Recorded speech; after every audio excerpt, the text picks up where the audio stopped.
کہ میرا بھیا علی اکبر نظر نہیں آتا. میں نے قدموں کے نشان اٹھا رکھے ہیں. تو کہا کہ جسے 18 سال منتوں سے پالا تھا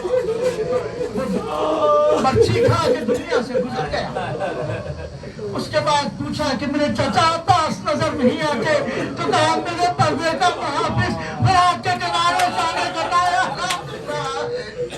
کہا انہیں محمد نظر نہیں آتے. تو کہا میں نے انہیں حسین کو قربان کر دیا. اور اس کے بعد پوچھا کہ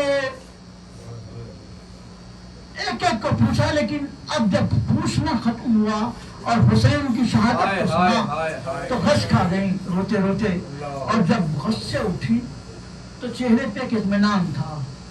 اب پوچھنا اس لیے مناسب نہیں سمجھا کہ یقین تھا اب جسے نظریں بھول گئی وہ تو آیا ہوگا.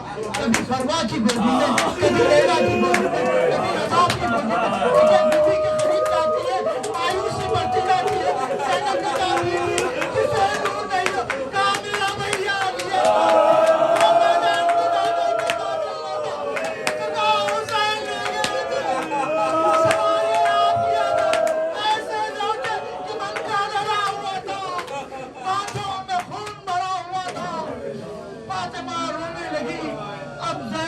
کچھ یاد آیا تو کہا کہ بیٹا بیٹی ماں سے ملاقات کرنا چاہتی ہے. آپ جانتے ہیں کہ بیٹی ماں کے سوا کسی اور سے اپنا درد کہہ نہیں پاتی. اب تو ساری رکاوٹیں ہٹا کے بقی کو سامنے کر دیا گیا ہے روضہ رسول کے. اس زمانے میں مکان بنے ہوئے تھے, راستہ تھا. بہرحال مسافتیں طے کر کے بقی کے پاس جب پہنچی ہیں زینب تو وہی قبر حسین والی کیفیت تھی کہ اپنے آپ کو اونٹ سے گرایا اور اس کے بعد چل کے نہیں گئی بلکہ کونیوں اور گھٹنوں کے بل قبر سیدہ پہ پہنچی. اور اس کے بعد کہا کہ اماں زینب آئی ہے, اماں حسین واپس نہیں آیا, اماں ہمارے چھوٹے بڑے شہید بیٹے ہیں. بڑے درد سے کہا اماں جب کوئی سفر پہ جاتا ہے تو سوغات لاتا ہے. اماں میں بھی سوغات لائی. نانا کے پاس ماں بہن نہ ہوتے تو بتاتی کہ میرے پاس نہیں ہوتا. رسی میں دکان ہے, مجھے درباروں میں بلایا گیا اور اس کے بعد حسین کا خون بھرا کرتا نکالا. کہا اماں آپ نے جب